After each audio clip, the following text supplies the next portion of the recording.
तो आज हम समझेंगे फर्स्ट डेरिवेटिव टेस्ट।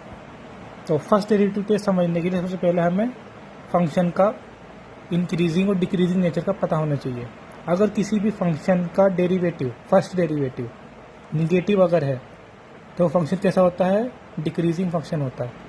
लेकिन अगर ये पॉजिटिव हुआ तो फंक्शन कैसा होता है, इंक्रीजिंग फंक्शन होता है।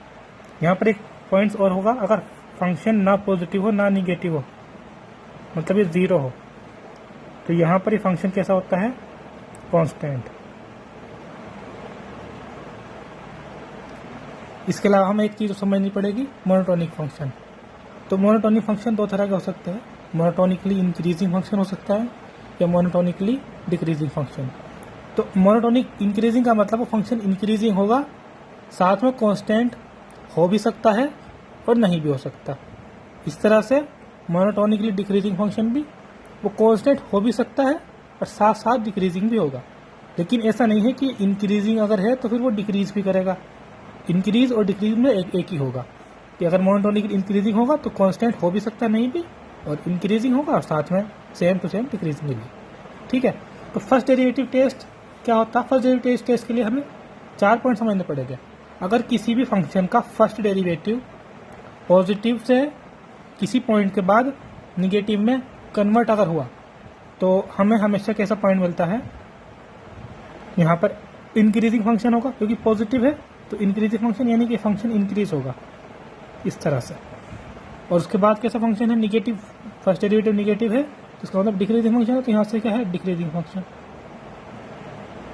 तो यहाँ में इंक्रीजिंग, ये फर्स्ट जो है इस पॉइंट से पहले ये पॉजिटिव है और इस पॉइंट के बाद जिसकी डेरिवेटिव है यानी इसकी जो स्लोप है वो निगेटिव में है, तो निगेटिव।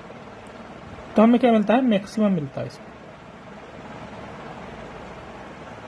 ठीक है, ऐसे ही अगर हम दूसरा कोई पॉइंट ले, फंक्शन ले दूसरा कोई, तो अगर उसका डेरिवेटिव निगेटिव से पॉजिटिव हो, मतलब शुरू में फंक्शन डिक्रीजिंग होगा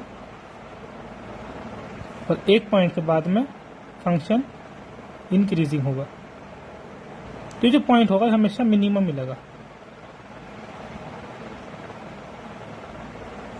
और अगर किसी भी फंक्शन का फर्स्ट डेरिवेटिव पॉजिटिव से पॉजिटिव ही रहे, इसका मतलब है फंक्शन इज ऑलवेज इंक्रीजिंग।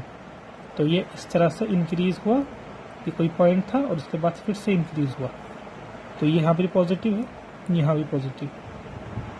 ठीक है, और इस तरह से निगेटिव में अगर वो डिक्रीज हुआ तो वो डिक्रीज ही होगा, यहाँ से डिक्रीज हुआ और यहाँ से डिक्रीज हुआ। तो ऐसे फंक्शन जो ऐसे पॉइंट होते हैं, या नाइदर मैक्सिमम होगा नॉर मिनिमम। दोनों केस में क्या होगा, नीदर मैक्सिमम नॉर मिनिमम। और ये हमेशा कैसे फंक्शंस हो गए, जो फंक्शंस होते हैं हमेशा मोनोटोनिक होते हैं। किसी का अगर फर्स्ट डेरिवेटिव पॉजिटिव ही रहे या फिर निगेटिव का निगेटिव ही रहे, तो ऐसे फंक्शन हमेशा होते हैं मोनोटोनिक फंक्शन।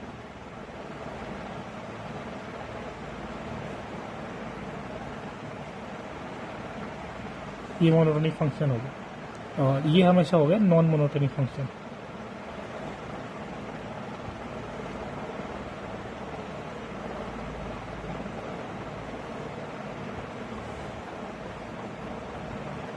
नॉन मोनोटोनिक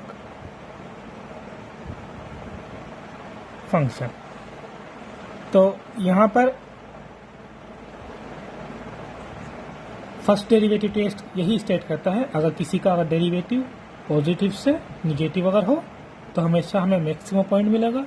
लेकिन अगर डेरिवेटिव निगेटिव से पॉजिटिव हो तो इसके बीच में एक पॉइंट जरूर एग्जिस्ट करेगा कहीं पर, जहाँ पर फंक्शन मिनिमम वैल्यू देगा। और कभी अगर वो मोनोटोनिक फंक्शन होगा तो ना तो मैक्सिमम देगा ना ही मिनिमम देगा। ये जो पॉइंट है यहाँ पर फंक्शन ना मैक्सिमम है ना ही मिनिमम है, सेम टू सेम इस पॉइंट के लिए भी है। ठीक है।